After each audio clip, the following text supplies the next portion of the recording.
Samantala, inflation bahagyang bumagal pero presyo ho ng ilang pagkain tumaas batay sa datos ng PSA. Makibalita tayo kay Mean Corvera.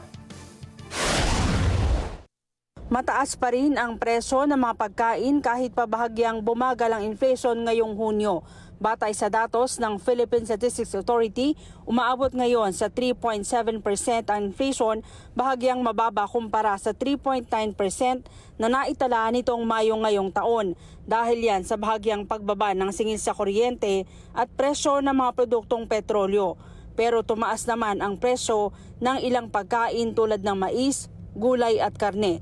Sabi ni National Statistician Yusek Dennis Mapa, halos dumoble ang presyo ng karne nitong Hunyo kumpara noong Mayo. May malaki niya itong epekto sa presyo ng mga bilihin dahil aabot sa halos 10% ang katumbas ng mga produktong ito sa food basket.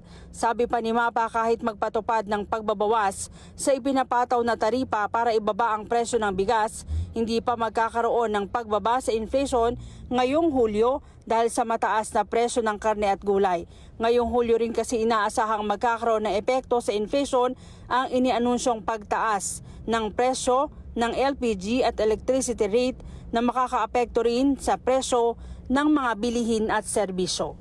Reduction in the price of electricity, saka yung transport natin, mainly because of the reduction noong gasoline. At nitong Hulyo naman, nakita natin na nung first week, tumaas yung ating presyo ng fuel at may adjustment tayo sa ating electricity rates.